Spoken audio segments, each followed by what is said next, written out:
a second? Go ahead, do It's the not thing. gonna be weird. Do the thing. So I apologize in advance. No, we Y'all like are breaks. killing it. We like breaks. No, it's like in the middle. It's fine. I just want to warn you. Go ahead, do the thing. Is your book on your 100% Over Racism website? You said it's on your website. LeVarDaviskid.com, but I got 5 books in my car. I'll bring them in. I got you. How much are they? $3.99. $3.99? Yep. That's one of my favorite prices. Yep. Thank you so much, everyone. I'm super excited to be invited. A lot of weird stuff came together to make me totally certain I needed to read this piece. This will be the first time I've read it in full. And it's absolutely the perfect place. So I'm super, super excited to share it with you all. Oh, also, it's about death, so heads up. I won't be offended if you're mad at me for talking about death and you gotta walk away. It's called Fragments, 6 Things I Learned from Your Death, for Nicole Moment. 1. A body can get used to anything. When you died, I thought I'd get used to it. The weight, the dark, the hole, I thought I knew what was coming. I didn't. My body was used to grief, light emotional abuse, loneliness, long bus rides, poor nutrition. With you gone, I became poisonous. Intoxicated by the 73 individual scenarios I have parsed out in which you were still alive. If only, if only, if only. I hated you. I hated your mother, father, brother, the god-awful pastor, God, obviously. And I hated myself so much. I sent you a letter 3 days before you died. Snail mail on fancy stationery made of flower petals. I begged you to stay. Don't play. I love your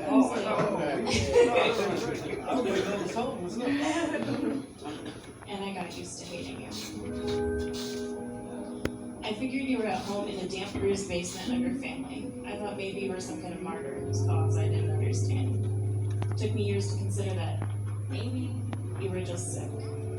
Maybe it wasn't preventable. 2. Trauma cannot help but pass itself down. In a laboratory, scientists used classical conditioning to teach mice that the smell of cherry blossoms meant pain was imminent. The tortured mice had children who had children who had children, and the scientists found that the descendants of that first generation of mice, the only mice abused in this particular experiment, were terrified to the point of erratic escape attempts when they smelled a cherry blossom. Descendant mice had more receptors in their brains dedicated to sensing these specific odors. The actual DNA changed, the scientists said, even in mice with only one abused ancestor.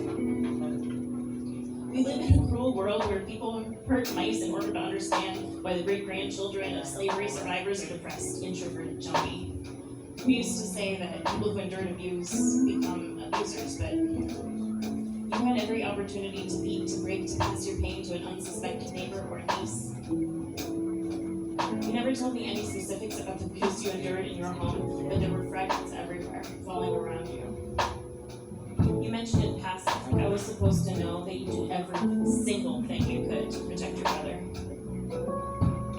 I know that a family member broke you in private and sacred places. I know that when I heard the way your mother spoke to you, my body tensed and I looked for cover. You never told me, but I knew. The boy you loved didn't love you well. His love was conditional and manipulative. You couldn't hold yourself small enough for him. But you were a lead just to be loved. He wasn't at your funeral. I called it myself to invite him. I know that your mom and brother took your meds for fun or for sale, and I was your only visitor in the hospital. And this is where your trauma is passed down. The children you were supposed to grow in your misshapen, mutinous uterus should have received your genetic memory. Instead, it will be me. Sober, alone at your bedside, reading your stories and poems, fully aware that as the illness metastasizes, it takes all of you. So I called myself Atlas. Alone, I'm not. Take care of you around. 3. Healing is relative. I wrote the lyrics to Sing About Me, I'm Dying of Thirst in the letter I wrote you before you died. I begged you not to make me sing about you. You needed to tell your story. No one else could. I refused in my letter to sing about you. I begged you to ignore centuries of abuse from the medical community and just do what the doctors advised. But I learned days later that you died of was livid. I saw red like Looney Tunes, TNT like Coyote. I ran as far as I could before I just looked down and free fell into this whole new abyss. But more than anything, I was mad. I insisted for years that your death was premature, preventable, that you were too stubborn to cut the rotten parts out. But what if it was just too late? It occurred to me out of nowhere, and 6 years late, that maybe this is just what cancer does. It ate up enough of you greedy and fiendishly leaving chunks of you missing, concave, lumpy, and finished consuming you on a date I've known by heart my entire life. November 6th, my favorite cousin's birthday. I planned to call her during my lunch break that day in that preschool kitchen. Your birthday, though, that date never quite stuck. Except alone in the light and sound booth at the theater where I worked to make ends meet, just a little closer to meeting, I decided for the first time in years it might be nice to hear Kendrick Lamar of all things. Wearing a black t-shirt, black pants, black boots, and a tiny room painted black with one lone blue light. Appropriate. I started with track 1 as I did my pre-show chores. I returned to the booth to test the sound cues, my neck was tense, my eyes hot, and when the lights shut off and it's my turn to settle down, my main concern, promise that you won't say about me. I did my best to never hear that song for 6 barren, broken years, and in this cold black room I crumbled. You weren't too stubborn, too scared, too quiet, too poor to survive. You were just magnificently unlucky. And I threatened you. I swore I wouldn't tell your story. I wouldn't carry you around. You were a master storyteller, half escape artist, half ghetto gorilla. You wove lace parables out of cobweb truths. All you left behind were your stories on a well-locked computer long ago sold, I'm sure, when money was tight or spirits weren't getting high enough. That day in the theater was your birthday. I found out shortly after the play started. I took out my phone and opened Facebook. Guess who showed up in my memories? 4. Friends just need to show up. I worked at a Montessori preschool in the eastern suburbs of Seattle. I took 2 buses, an hour and a half each way to make $12 an hour. Your number called first, while I was watching 2-year-olds on a jungle gym. Your mom's phone called a little later when I was microwaving home-cooked meals for 4-year-olds whose parents sent hot lunch to school. One more call came from each number while I rubbed the backs of 2 3-year-olds and some surfaced coaxed them to sleep. Then 2 more calls from numbers I didn't know. After nap time was my break. In the all-white kitchen shaped like a hallway, I microwaved a TV dinner and checked my voicemail. Voicemails from those last 2 calls saying that they were your aunt or cousin. You're expected to pass today. Please call cousin Needy. Please come. I abandoned my frozen meal and half-packed my bag. I told the principal, a kind, slutty white lady who sounded happy and was yelling, that you were dying and I needed to leave. Take as much time as you need. Checking and refreshing and rechecking my bus app, I jogged off balance to my stop. I bought gummy bears from the brown brick car wash while I waited and waited. I called my mom. I took a selfie. Got on a bus. I got off the bus and waited. I searched which buses went into town. I searched which buses came soonest. Checked the cost of the lift. Too much. More than I had to my name. The bus came. I got on. My phone rang. Mimi said that I was welcome to come to the hospital, but my hand went numb. Phone dropped to the carpeted seat next to me, and all I could see was white like the windows that swallowed the bus. The bus lurched to a brake. I squinted to focus and stumbled through the front door. It took me some time to figure out where I was. I had 20 minutes till the next bus downtown, my body a cold, hollow shell. I found my way back to my apartment just before dark. My friends had watched me grieve many times before you. My boyfriend went to work, my friends came over. 1 or 2 at a time, they brought me food or watched TV with me until I fell asleep. For days, they babysat me like a sick infant. Hovering, but from a distance, just in case. My mom visited. I laid in our hotel bed and ate caramel apples from the Rocky Mountain Chocolate Factory, sliced with pear and covered with Butterfinger crumbles. We rode the Ferris wheel and paid for photos. In them, I looked just this side of dead. My mom left and I went back to work. My friends brought candy and takeout. His father died when he was 14. Did not care for me this way. He did not come to your services. He did not treat me gently.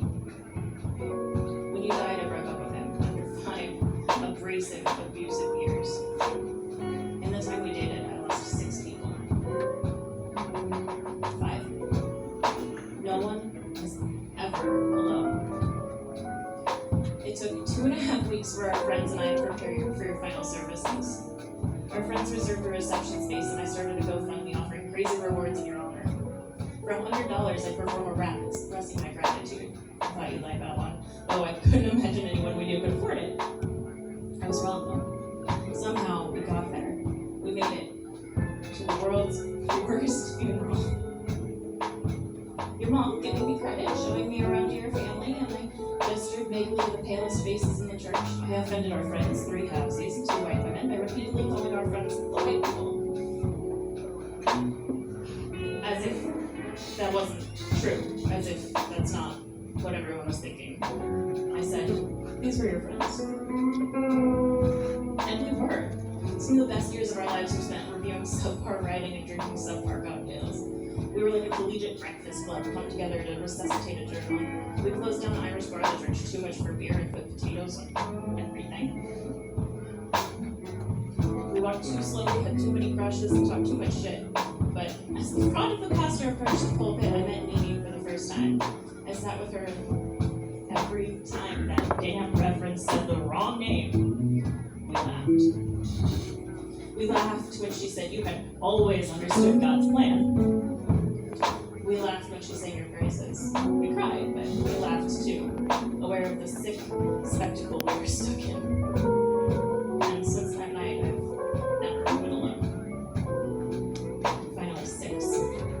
There is no end, and it is unstoppable. I took that line from a story of yours that I don't even remember. I just needed something to put on the back of your funeral program. It's been stuck in my head like a pop song ever since. Like a prayer.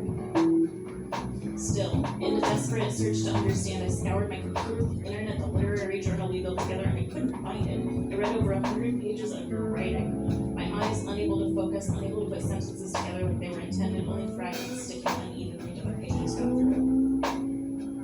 Frustrated, like maybe I could cry, like if one thing went wrong, if I spilled a drink or stepped on something foul, I would break down. I found issues of the magazine from before we were friends. You said, it is uncontrollable and involuntary. You said, it is necessary, but an inconvenience. You sewed a code into your prose for me to find 4 years later. You comforted me before you even knew you were sick.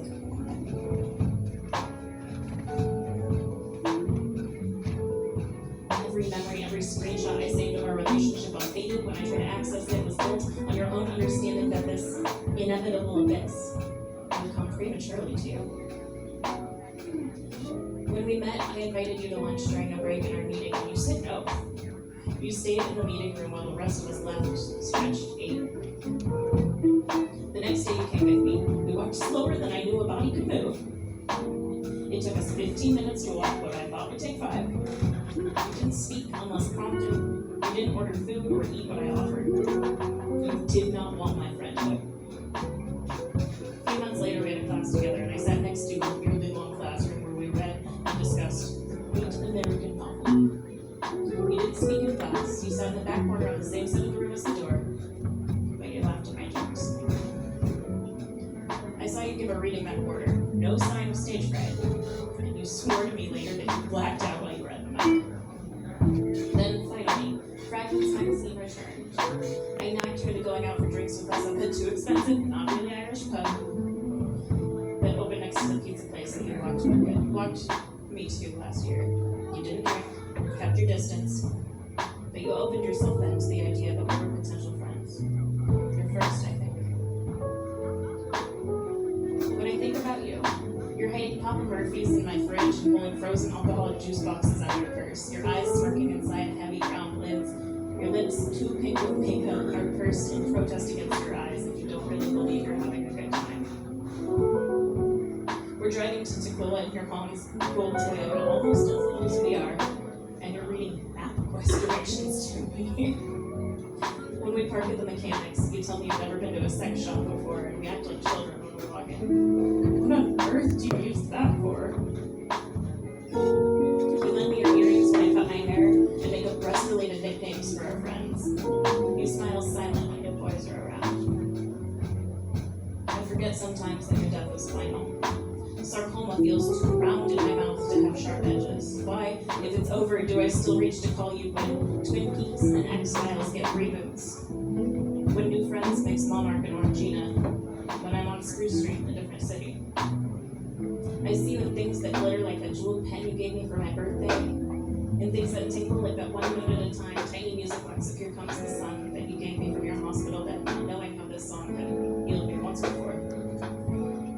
I see you in slow walkers and the smell of new paperbacks and cocoa butter.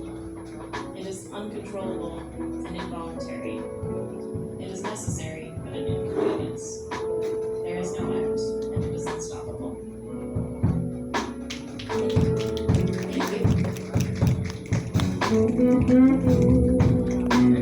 you.